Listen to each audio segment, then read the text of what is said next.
오늘 말씀의 제목은 하나님 나라의 기도입니다. 우리는 지난주에 음과 금은 내게 없거니와 내게 있는 이것을 내게 주노니 나사렛 예수 그리스도의 이름으로 일어나 걸으라는 말씀에 담긴 그 의미에 대해서 함께 나누었습니다.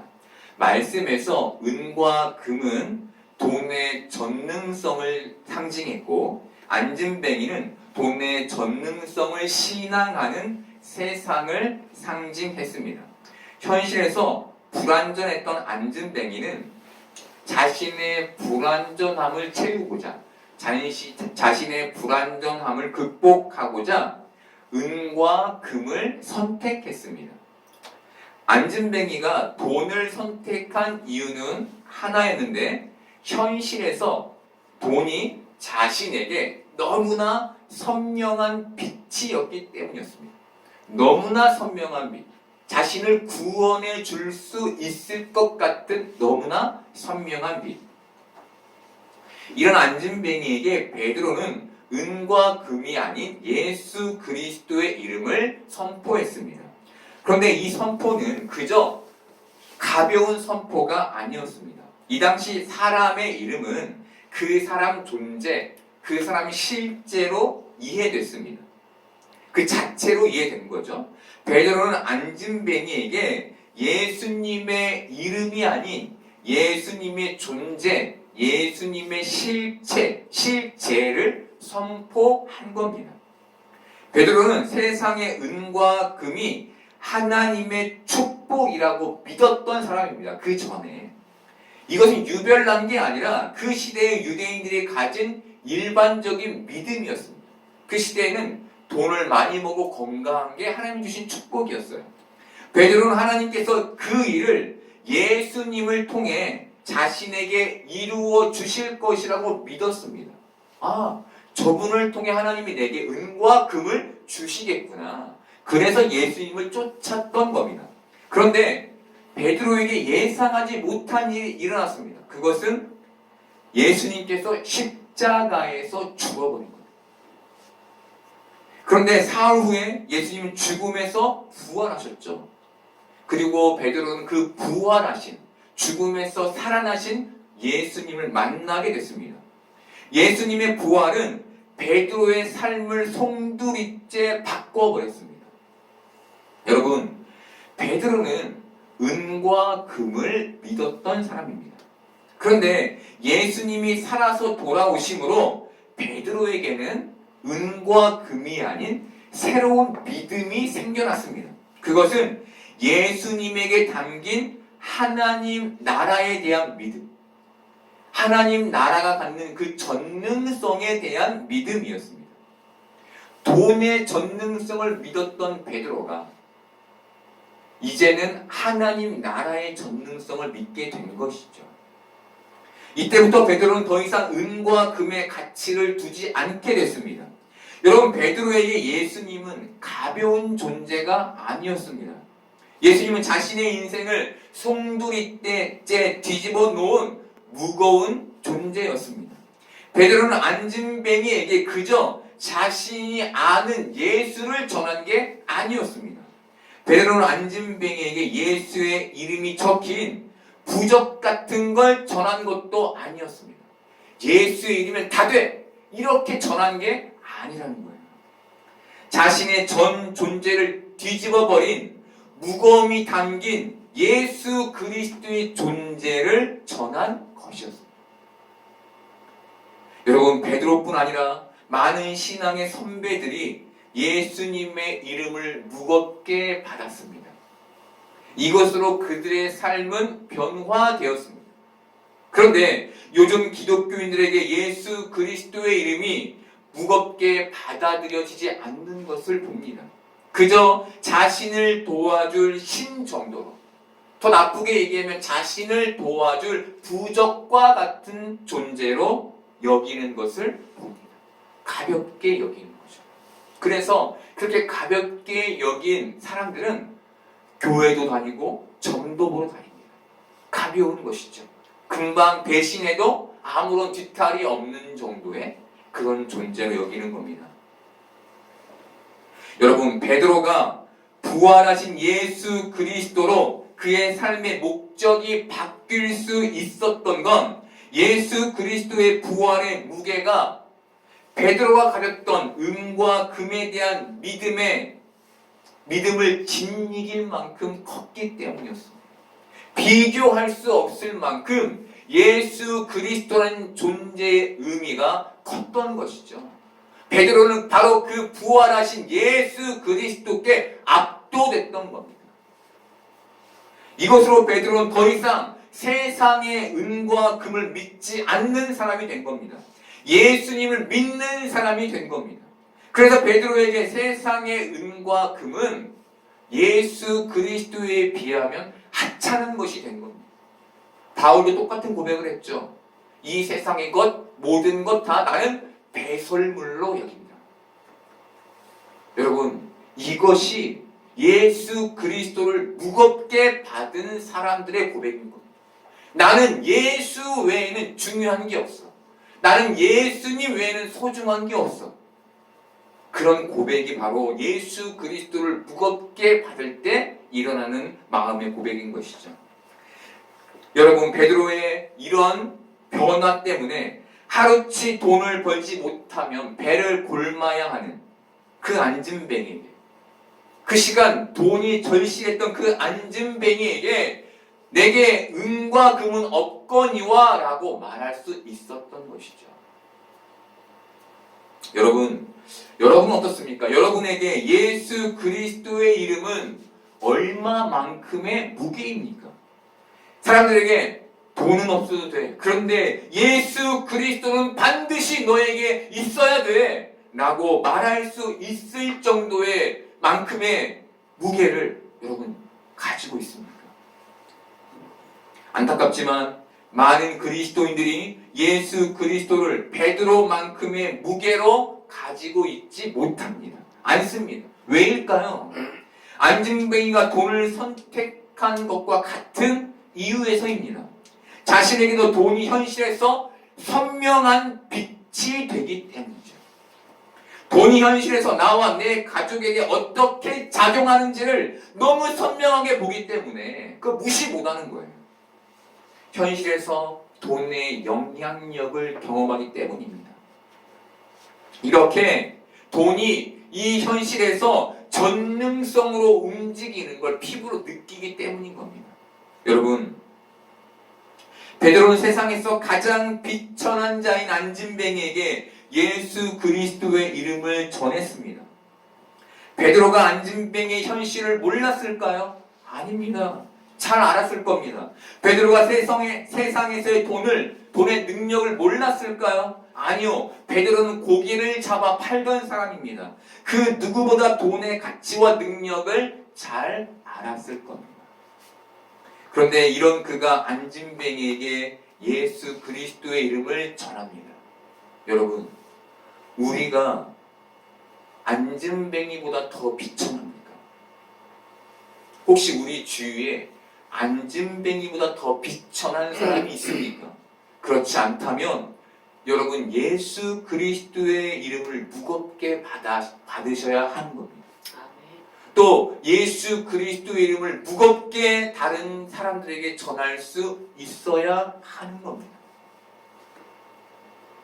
여러분, 베드로가 안진뱅이에게 예수 그리스도의 이름을 전할 수 있었던 건 부활의 예수님 안에 담긴 하나님 나라의 무게가 돈의 무게와는 비교할 수 없을 만큼 컸기 때문이었습니다. 바로 이걸 우리가 마음에 가져야 하는 것이죠. 오늘 말씀은 바로 이 엄청난 무게를 지닌 예수 그리스도의 이름을 받아 하나님 나라의 전능성을 경험하게 된 베드로가 안진뱅이에게 그 이름을 전하며 이 안진뱅이가 예수 그리스도의 이름을 받아 그 일어나는 그 그림을 우리에게 보여주며 너희 역시 이 안진뱅이처럼 예수 그리스도의 이름을 받아 회복된 자들이라는 것을 알려주고 보여주는 겁니다. 너희가 그런 자들이야.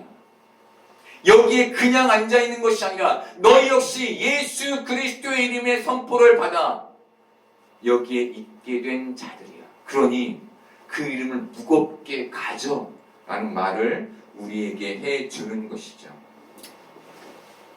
여러분, 하나님은 세상과 비교할 수 없을 만큼 큰, 세상이 감당할 수 없을 만큼 무거운 예수 그리스도의 이름을 우리에게 주셨습니다.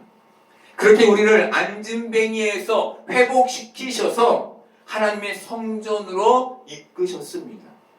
그런데 우리는 예수 그리스도의 이름을 우리 삶의 가장 중심에 무겁게 두고 있습니까?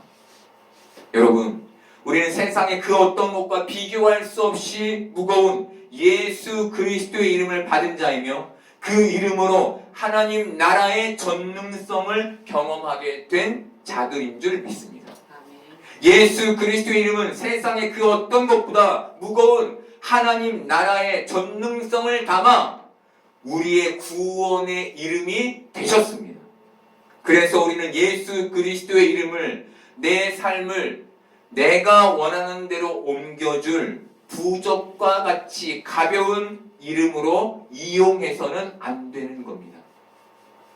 그의 이름을 그렇게 가볍게 치부해서는 안 되는 겁니다. 교회에 나와서 예수 그리스도 이름으로 무엇인가를 구하면 내게 주시겠지 라는 정도의 이름으로 대해서는 안 되는 것이죠. 삶을 살면서 조금 힘들 때마다 엎드려 주님 좀 도와주세요 라고 이용하는 정도의 무게여서는 안 되는 겁니다. 이건 부적절한 행동입니다. 여러분, 우리에게 예수 그리스도의 이름으로 세상의 것을 구하는 기도는 성립되지 않는 겁니다. 예수 그리스도의 이름을 무겁게 받은 우리에게 예수 그리스도의 이름을 이용하는 기도는 성립될 수 없는 것이죠. 그렇다면 예수 그리스도의 이름과 성립되는 기도는 무엇일까요? 그 기도는 예수 그리스도의 이름과 같은 무게의 기도여야 합니다. 그렇다면 그 기도는 뭘까요? 하나님 나라의 기도입니다. 하나님 나라의 기도. 여러분, 그렇다면 하나님 나라를 구하는 기도는 뭘까요? 하나님 나라를 구하는 기도. 대부분의 사람들은 성교를 위해 기도하는 걸 하나님 나라를 위한 기도라고 이해합니다. 그런데 이것은 좁은 의미의 기도입니다. 넓은 의미의 하나님 나라를 구하는 기도는 모든 기도의 응답이 하나님 나라로 응답되기를 바라며 구하는 기도입니다. 다시 한번 말씀드릴게요. 모든 하나님 나라를 구하는 기도는 모든 기도의 응답이 하나님 나라로 응답되기를 바라며 구하는 기도입니다. 이어룡 교수는 지성에서 영성으로라는 책에서 자신이 무신론자였을 때 하나님께 드렸던 기도를 기록해 놓았습니다. 제가 그 기도를 읽어드리겠습니다. 많은 사람들은 쌀자루를 채우기 위해서 기도를 드리지만 오히려 이 무신론자는 무거운 쌀자루를 비우고 내려놓기 위해서, 그리고 방 안을 물건이 아니라 보이지 않는 영혼으로 채우기 위해서 기도를 올립니다. 여러분, 이 기도는 우리에게 하나님 나라를 담은 기도가 무엇인지를 보여줍니다. 하나님 나라를 담는 기도란 우리를 세상의 것으로 채우지 않고 하나님으로 채우는 기도를 말합니다. 하나님으로. 그런데 막상 우리가 이렇게 기도하려고 하면 기도가 쉽지 않죠. 왜일까요? 하나님 나라를 위해 기도해. 하나님 나라를 바라며 구하며 기도해. 기도하면 될 것 같은데 잘 안 돼요. 왜 안 될까요? 하나님 나라를 담는다는 느낌으로 기도해 본 적이 없기 때문입니다. 쉽게 얘기하면 늘 외형적인 응답을 바라는 기도, 현실적인 채움을 바라는 기도만 해왔지 내 안에 하나님이 풍성해지는 기도, 내가 내 것을 버리더라도 하나님으로 내가 채워지는 기도에 대해서는 해본 적이 없기 때문인 것이죠. 우리가 사람들에게 자식 취업에 대해 기도 부탁을 받을 때가 있습니다. 그러면 우리는 보통 하나님, 누구누구가 이 회사에 취업하기를 원합니다. 좋은 결과가 있도록 순조롭게 인도해 주옵소서 라고 기도합니다. 여러분, 이 기도의 내용은 틀리지 않았습니다. 맞습니다. 우리도 이렇게 기도하죠. 중요한 건 이 기도에 담긴 우리의 초점입니다. 우리가 무엇을 바라는가입니다. 만약 우리가 이 기도를 하나님께 드리며 그 사람의 입사만을 바랬다면 이 기도는 쌀자루를 채우기 위한 기도와 같습니다.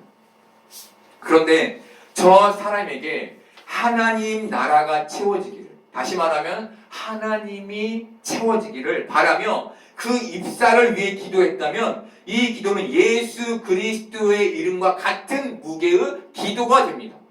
그러면 우리가 이 기도를 드린 후 예수 그리스도의 이름으로 기도합니다가 성립되는 것이죠. 여러분, 이해가 되시죠? 여러분, 우리의 모든 간구의 기도는 이렇듯 하나님 나라를 목적으로 해야 하는 겁니다. 그래야만 예수 그리스도의 이름으로 기도합니다가 성립되는 거예요. 그리고 하나님 나라로 기도했다면, 예수 그리스도의 이름으로 기도를 마쳤다면 그 기도의 응답으로 하나님 나라를 기대해야 합니다. 하나님 나라를. 그럼 대단히 중요한 얘기입니다. 여러분이 기대한 내용에 그 기도의 응답을 기대하는 게 아니라 하나님께서 여러분에게 주실 하나님 나라의 응답, 그것이 무엇이 됐던 그것을 받을 준비를 해야 하는 것이죠. 여러분이 기도할 때 그 기도의 주체는 나일까요? 하나님일까요?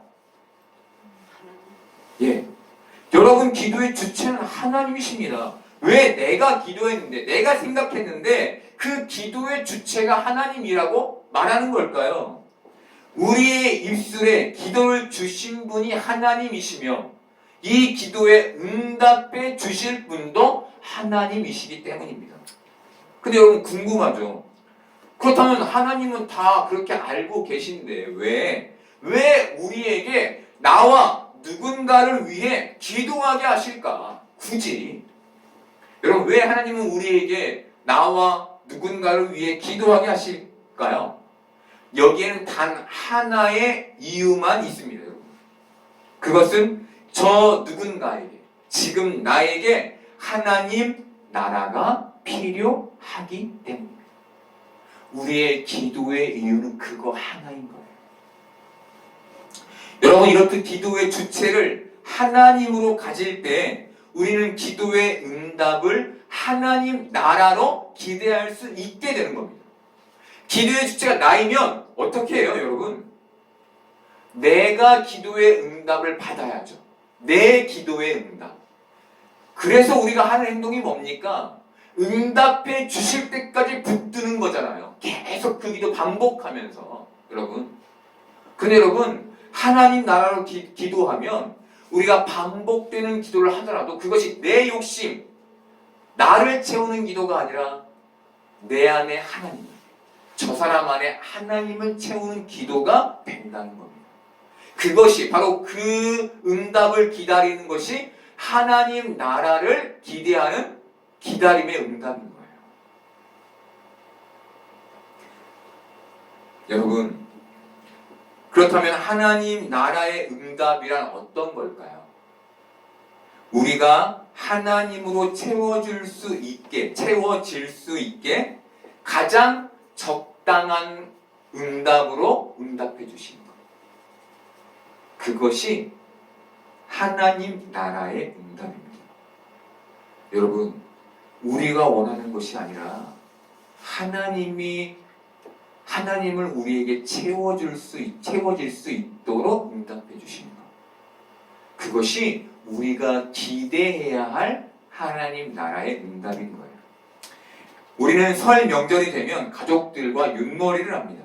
윷을 던지는 사람은 윷판에 놓인 말을 빨리 빼내기 위해 윷이나 모가 나오거나 상대를 잡을 수 있는 수가 나오기를 바라며 윷을 던지죠. 이것은 하나님, 제 인생에 윷이나 모가 나오게 해주세요. 누군가를 제치고 앞서가게 해주세요라는 기도와 같은 기도입니다. 같은 것입니다. 그런데 대부분 유시나 뭐가 나오기를 바라며 던지지만 뭐가 나옵니까? 도나 개나 걸이 나오죠. 도, 개, 걸은 우리가 원하는 기도의 응답이 아닙니다. 우리는 그런 기도의 응답을 원하지 않아요. 뭐를 원하지?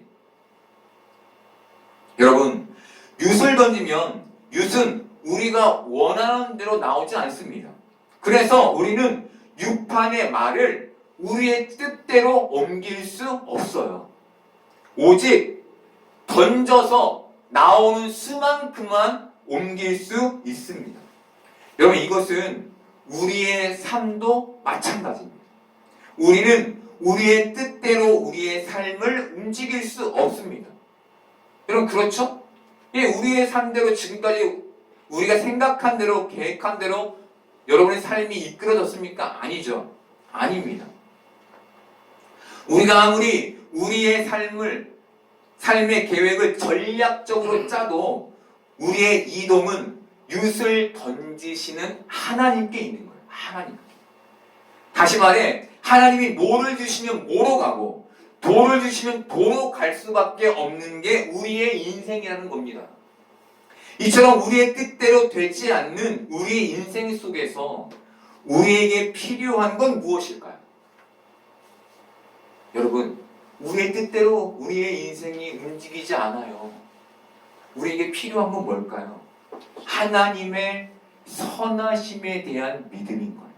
하나님의 선하심. 하나님이 우리에게 도를 주시면 그 도만큼이 우리에게 가장 큰 선이며, 하나님께서 우리에게 걸을 주시면 걸만큼이 우리에게 가장 큰 선임을 믿을 때 우리는 이 삶에서 하나님 나라를 발견할 수 있게 되는 겁니다.